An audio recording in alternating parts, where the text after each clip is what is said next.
무사셋. 안녕하세요. 생활 속 법률을 풀어드리는 무사, 법무사 김청산입니다. 안녕하세요. 일과 사람 사이의 균형을 지키는 무사, 노무사 안은지입니다. 안녕하세요. 꼼꼼함을 바탕으로 재산을 지켜주는 무사, 세무사 전형진입니다. 법무사, 노무사, 세무사. 셋이 모여 무사셋입니다. 무사셋. 자, 오늘은 우리 진 무사님께서 또 유익한 컨텐츠를 가지고 오셨죠. 지금 현재 시국에 맞게 조금 특별편 한번 준비해 봤습니다. 헌정사상 안타까운 역사가 지금 현재 되풀이 되고 있죠. 탄핵 정국이 지금 현재는 지속되고 있는데, 탄핵 이후에 우리나라 세금 정책이 어떻게 변화가 되어질 것인가, 특히 이 세금 분야 중에서도 이 부동산 관련 세금이 어떻게 변화가 되어질 것인가, 오늘 한번 컨텐츠를 준비해 봤습니다. 너무 기대돼요. 네. 어떻게 부동산을 이번에 또 취득할 계획이 있으신 건가요?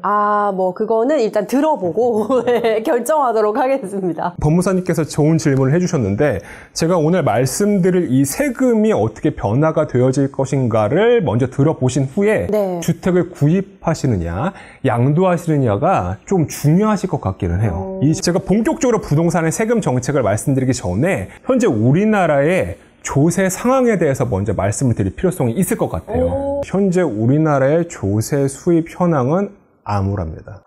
암울하다고요? 왜냐하면 우리나라가 2023년도에 세수 결손이 발생했습니다. 그 금액이 얼마냐? 무려 56조 4천억의 세수 결손이 발생했어요. 역시 제가 내는 세금은 그렇게 많이 냈는데도 정말 발끝에 떼만큼 미미한 수준에 불과했네요. 네. 근데 23년도만 지금 그치는 게 아닙니다. 24년도도 세수 결손이 발생했어요. 그 금액이 30조 원입니다. 우리나라 역사상 2년 연속으로 세수 결산이 지속적으로 발생했단 말이죠. 국세청 징수 보고서에 있습니다. 지금 보시면은 두드러지게 감소했던 세목이 뭐냐? 법인세. 법인세. 법인세가 2023년도에 전년도에 대비해서 마이너스 22.4% 떨어졌습니다. 엄청나게 많이 떨어졌어요. 근데 법인세뿐만 아니라 종합소득세랑 부가가치세도 약 10%가량 떨어졌거든요.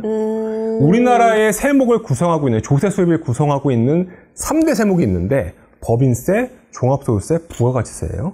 이 세목이 전부 다 떨어졌어요. 근데 다 떨어졌네. 네, 다 떨어졌어요. 경제가 잘 돌아가지 않는다고 경제가 그렇지 그러잖아요. 않았어요. 네. 맞아. 사실상 경기가 좋지 않았는데, 그런데 제가 그냥 추정하는 거예요. 세수 부족이 발생했습니다.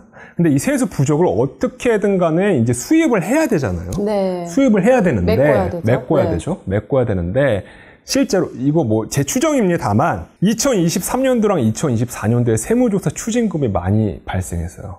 즉 세무조사 사례가 많았습니다. 2023년 세무조사 추징금이 2조 2천억 원 발생했습니다. 이 금액이 2020년 이후로 우리나라에서 최대치예요. 그러면 취직을 당할 정도로 많이 번 사람이 많아졌다는 뜻이라기보다도 조사의 대상을 확대했다는 뜻이겠죠. 바로 그거예요. 제가 이 말씀 드리려고 했는데, 실제로도 제 거래처 중에서도 세무조사까지는 아니어도 세무조사 밑단계가 있거든요. 그게 과세 해명자료 요청. 이게 진짜 많이 나왔어요. 이 정도 매출액을 발생시키는 기업에도 나올까? 라고 하는 기업들까지 다 나왔습니다. 가장 최근에 핫했던 사례가 이제 현우진 강사님. 그 세무조사 사건이 있었죠. 네. 세무조사 사건이 있었고, 특히 우리나라 그 학원가 중심으로 메가스터디라던가 대형 학원 중심으로 세무조사 사례가 굉장히 많이 발생했습니다. 그렇다면 이제 우리가 예상해 볼 수 있겠죠. 현재 우리나라 세수 수입은 굉장히 적고 세무조사가 많이 나오는 상황입니다. 나라에서는 어떻게든 이 조세 수입을 확보해야 돼요. 법인세는 건드릴 수가 없어요. 법인은 고용 창출 효과도 있죠. 그 다음에 법인세를 높이면 외국의 투자금도 많이 들어오지 않을 거예요. 투자 유치도 우리나라의 경제 상황에서 굉장히 민감한 상황이기 때문에 법인세를 쉽사리 올릴 수가 없어요. 그럼 해외로 이전해버리는 기업들도 많아요. 바로 그거예요. 바로 그겁니다. 우리나라 기업이 해외로 이제 많이 나갈 수가 있기 때문에 법인세는 건들지 못해서는 치더라도 부가가치세랑 소득세는 이미 건드렸습니다. 전혀 몰랐는데. 2025년 기획재정부의 개정사항에 나왔습니다. 첫 번째 부가가치세. 부가가치세의 징수 금액을 높이기 위해서 이걸 줄여버렸어요. 신용카드 발행 등에 대한 세액 공제율을 줄였습니다. 공제를 받을 수 있는 것들을 줄여버렸어요. 공제나 감면율을 줄였어요. 이거 어마어마하게 추징 많이 될 겁니다. 진짜 부가가치세 어마어마하게 영향 많이 끼칠 거예요. 부가가치세 신용카드 발행 등의 세액공제가 뭐냐면은 신용카드랑 현금 영수증 매출 금액이 만약에 1억 원이라고 할게요. 그럼 1.3% 공제해 주거든요. 그럼 130만 원어치 세금을 안 내도 돼요. 이 규정입니다. 2025년도에 개정됐습니다. 몇 퍼센트로 개정됐냐면 0.65%예요. 반토막이네. 0.65요? 반토막으로 깎였어요. 물론 이 신용카드 발행 등의 세액공제를 줄이겠다라고 하는 그런 계획은 이전서부터 있긴 했어요. 이걸 계속해서 유예시켜줬단 말이죠. 드디어 2025년도에 이게 확정됐어요. 벌써부터 슬퍼지네요. 종합소득세도 개정사항 반영됐습니다. 창업 중소기업의 세액감은 있었습니다. 이게 100% 감면율을 받을 수 있는 게 있었어요. 수도권 지역에 창업했었을 때의 감면율을 100%를 받을 수 있는 분들이 75%만 받으실 수 있어요. 25%를 다 줄여버렸습니다. 즉 쉽게 말씀드리자면 감면율을 줄이면서 징수금액을 높이게끔 이미 2025년 개정사항이 나왔습니다. 제가 2년 연속으로 세수 결산이 발생했다고 했죠? 두 분에게. 근데 20년도랑 21년도는 어떨 것 같아요? 그때 당시에 우리나라 코로나19로 이제 세수 결손이 발생했을 것 같잖아요? 네. 그때는 세수 초과가 발생했습니다.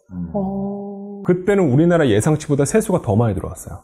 왜냐하면은 법인세가 많이 거쳤습니다. 그래요? 실제로 많이 거쳤어요, 그때. 법인세가 증가가 되어주는 효과가 있었고, 두 번째는 뭐냐면은 부동산에 관련된 세금이 굉장히 많이 거쳤어요. 이른바 투기 과열 지역과 조정 대상 지역에 대해서 취득세가 중과세 됐다는 것과 연관이 있는 거죠? 바로 그겁니다. 중과세뿐만 아니라 종합부동산세, 양도세 제가 지금부터 말씀드린 그 세목에 따라 차이가 있는데 저는 지금과 현상을 바라볼 때 앞으로 부동산에 관련되어진 세금이 바뀔 확률이 굉장히 높다. 이 세 가지 이유를 들 수 있을 것 같아요. 첫 번째는 세수 부족이 2년 연속 진행됐어요. 앞에서도 말씀드렸지만 이거 더 이상 간과할 수가 없습니다. 간과할 수 있는 수준이 아니에요, 지금. 두 번째는 뭐냐? 애시당초 현 정권이 부동산에 관련된 세금 정책을 좀 완화해줬던 이유 중에 하나가 네. 부동산이 좀 죽었으니까 과중한 세금으로 이걸 좀 활성화시키겠다라는 목적도 있었거든요. 근데 지금 활성화됐나요? 다고 볼 수 없죠. 네. 그렇다고 볼 수가 없어요. 이미 정책이 실패했습니다. 세 번째가 가장 중요하다고 생각하는데 국민적인 정서에 어느 정도 부합합니다. 정권이 만약에 바뀌거나 현 정권을 유지하려고 한다면 국민들의 표심이나 국민들의 관심이 필요해요. 정서를 어느 정도는 고려하지 않을 수 없으니까. 그렇죠. 근데 우리나라에서 다주택자들보다 1주택자나 무주택자들이 훨씬 더 많거든요. 저도 그래요. 네. 다주택자에게 과중한 세금을 물리겠다. 이거 반대하는 국민들 그리 많지 않거든요. 쉽게 말씀드리면 조세 저항이 적어요. 이거. 세수도 확보하고 조세 저항도 적기 때문에 부동산에 관련되는 세금 정책은 변화가 되어질 가능성이 굉장히 높습니다. 이건 정권이 바뀌든 그렇지 않든 그렇죠. 동일하다는 얘기죠. 그렇죠. 부동산을 사면은 그리고 보유하면 양도하면 내는 세금이 있습니다. 네. 이 세금을 제가 말씀드릴 때 취득할 때 내는 세금이 바로 취득세죠. 네. 보유할 때 내는 세금이 바로 보유세. 종합부동산세. 종합부동산세입니다. 네, 종합부동산세. 마지막 세 번째가 양도세. 양도세요. 이 세 가지의 세목이 바뀔 확률이 굉장히 높습니다. 자, 첫 번째, 취득할 때 내는 세금 있죠? 취득세부터 한번 알아볼까요? 네. 무사셋